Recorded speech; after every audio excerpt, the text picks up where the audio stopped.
તો good morning મિત્રો, શરૂઆત કરીએ બાખુ કાકાની ટોલીથી, એટલે કે બાખુ કાકાથી. ટોલીમાં ભરી દીધું આપણે બિયારણ અને આ બે મોટા મોટા કેરબા.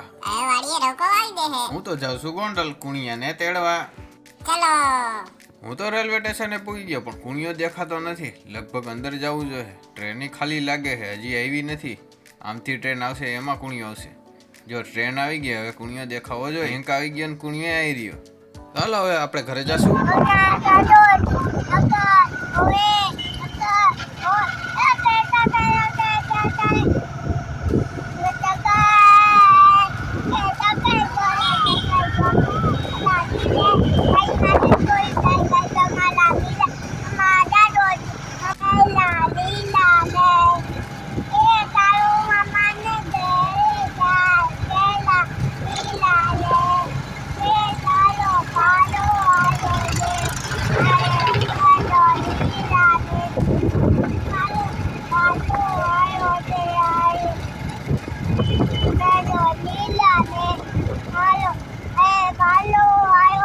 કુણિયો આવ્યા ભેગો સીધો મીંદડીને બચ્ચા પાસે પૂગ્યો. મીંદડીને બચ્ચા ને મીંદડીને બધા ભાગી ગયા હતી. પછી બત્તી ગોતવા માંડ્યો.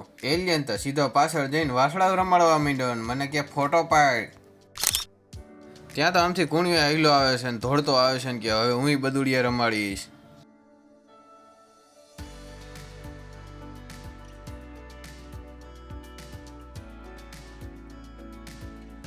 બદુડિયા રમાવીને કઈ ફ્રીજમાં ગોતવા માંડ્યો. હું ગોતે મને નથી ખબર. વેફર ને સોસ કાઢી આવ્યો ને હવે વેફર સોસ ખાવાનો હે. ભાણિયો કે મારે બેટ બનાવો છે. મેં કીધું હાલ બનાવી દો. બીજું હું કે આવડો ધોકો હાલશે? કીધું હા હાલશે. પછી હે ને મેં તો બેટ બનાવી દીધું. તો જોઈ આવું કંઈક બેટ તૈયાર કરી દીધું છે. હવે હે ને વાંધો નહીં આવે. ચાલો દિલ બાપાને ઘરે ત્યાં ઉજવણું છે. હું ખાવા માંડ્યો તું લીલાબેન ને પૂરી કરે છે. જાનકો પૂરી તું શું કરે છે તન અહીંયા તરાઈ જાય હોત પૂરી એ બધા ઠીક વાળા વિલાસ આવી ક્યાં ગયા?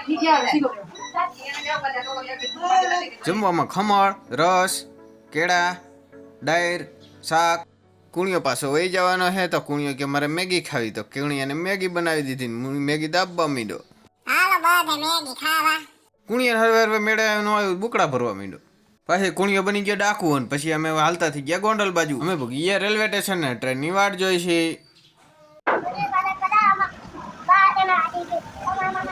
પછી જ કુણિયો ટ્રેનમાં બેસી ગયો ને કે તાતા.